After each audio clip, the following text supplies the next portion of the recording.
What is up, down, and sideways, you beautiful people? League Unlock starts right in this very moment. Eric and Mark here with you guys for a couple of first place battles on the line. It's rare that we have the LPL and the LCK on the same day, actual matches where the winner is taking first place. It's the perfect run up into the weekend. They know that everyone's excited for another week of LEC. Oh boy, the LCS lock-in tournament finding a way to end. We need to find a way to generate hype for the weekend. And oh boy, the LCK and LPL schedule guides, they said, yeah, we're going to have some elite matchups ready for your weekend. Let there be bloodbaths, and that's exactly what, bloodbaths by LCK terms is what Damwon and Hanwha was, which is where we kick things off, and both squads 4-1 coming into this matchup, and we'd been hyping up, Hanwha after their win against Gen G. Chovy in particular, we were hyping them up, and a lot of teams get 2-0'd by Damwon, and I will say this wasn't a stomp. It was a competitive series, especially game one. Could have gone either way, no doubt about it. It was back and forth, and it was interesting because, well, first off, Khan and Beryl, for one of the crazier stats of the split, had 100% of the deaths for Damwon. They both died 6 times. The other 3 guys didn't die at all.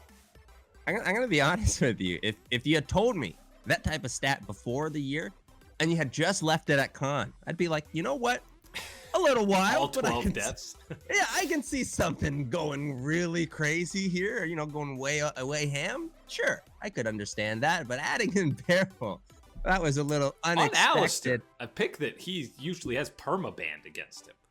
Right, but I think that when you do examine that type of stat and you're talking about this game, I think it's also important to recognize that, you know what? I think that might be more based on the 3 other members of Damwon and how well they were playing and what they were doing, why the deaths are only on Khan and Beryl. This first game, the kills were always in favor of Hanwha. They were constantly picking up advantages kill-wise. Across the map and gold leads, Damwon was constantly staying even and then even getting ahead. And Khan, 1-6-4 on the Quinn.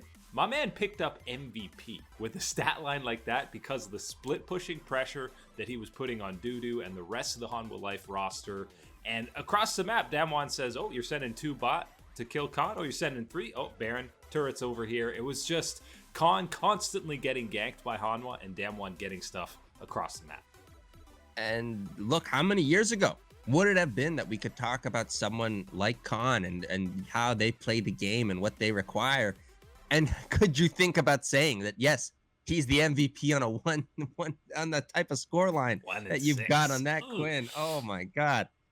Not what you would have been expecting from Khan. Certainly did some darn good work and important work in this early game for Damwon, taking that 1-0 advantage. It just felt like Hanwha were throwing everything. They were just wheeling punches on Damwon, and they just almost shrugged it off like there was a mosquito around them. They were like, yeah, okay, you killed them. Oh, you killed Beryl again. Good job, guys. And then we'll just grab Baron. Thanks.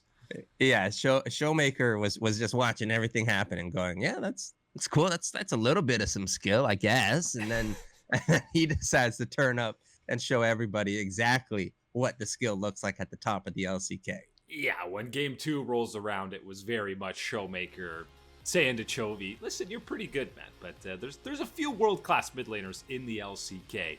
Finished game 2 11-0 and 11 on the Zoe, 25 stacks on the Medjais. This game 2 started with a banger of a team fight right around Dragon. Pre-10 minutes, it was around 8 minutes. It ended up being a 5-for-3 in favor of Damwon. Game 2 was much more in their control throughout the whole game. It still wasn't a stomp, but I mean, if you look only at Showmaker's stat line and his highlights, then it was a stomp. Game 2 was Showmaker, experiencing game 1 and being like, okay, I'm feeling a little bit of heat. I saw Chovy 1v9 earlier this week, taking down the Gen G boys. I got to step it up. I'm busting out the Zoe for this one. And he slips on the world championship ring, gets down to business with that Zoe. 11-0 and 11 is the final scoreline for someone like Showmaker on that Zoe. Ooh, that was nasty. Yeah, he had the homing missiles on the bubbles, and it looked like maybe Deft had the vein in this. It looked like maybe they were going to come back. He picked up a couple of kills, but the gold lead was too much, and more importantly, as we said, Showmaker Zoe was a little bit too much. He picked up the MVP in Game 2. Now, 9 out of the 10 wins that Damwon has had this split, MVP has gone to Khan or Showmaker. What else would you expect, my man? Maybe you might sneak in a little bit of barrel love for some support action. You know, hey, who knows? Maybe Canyon. Not in Game 1. No, not in Game 1. Not in this series. Maybe you got Canyon popping off. But yeah, you better believe right now, this iteration of Damwon Gaming, what we're seeing from them and how they flex their power. It's from Khan, and it's from your boy Showmaker.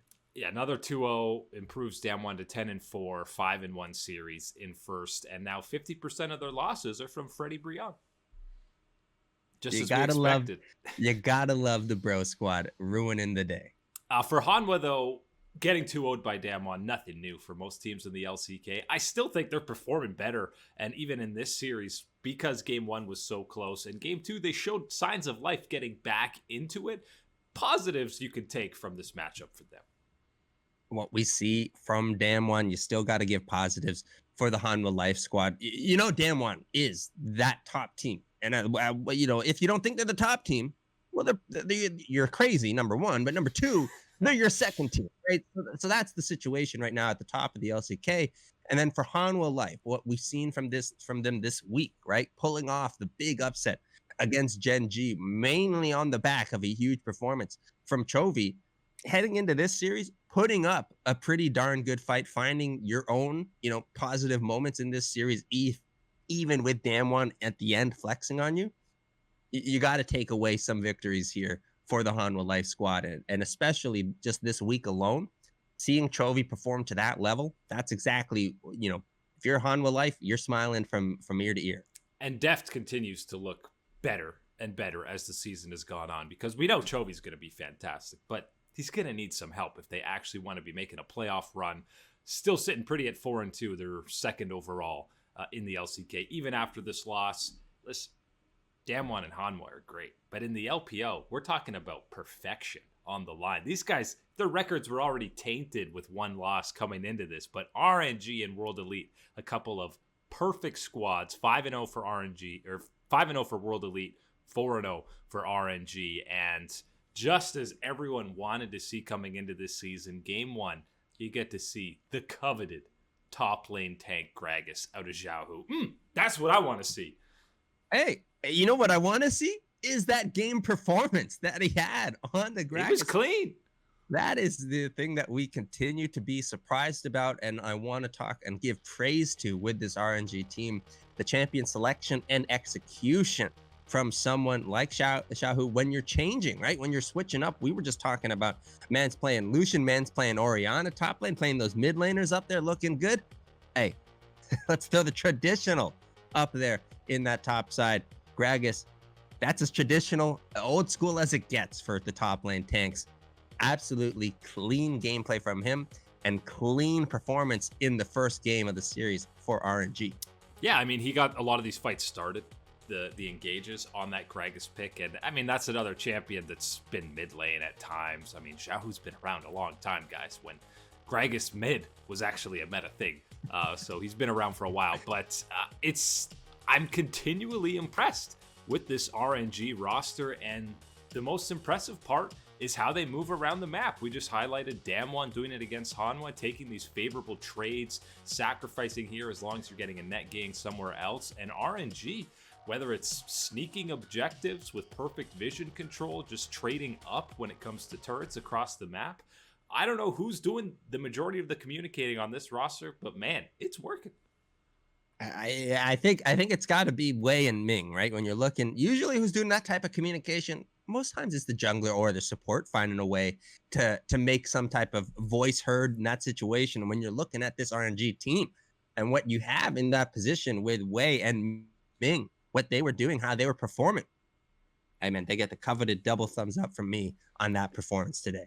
And whenever you're talking about some of the best teams in any league or world, you're talking about any given game, you can highlight a spotlight onto all three lanes, even in the jungle, and say, this was a standout performer in this particular match. More than anyone else, he was the featured guy. And RNG, you can see that Xiaohu can have a game on Tank Gragas where his engages are on point. He picks up an MVP. You can have a game where Gala and Cryan both get pentakills, or Wei is popping off on the Kindred. It's this team is fun to watch.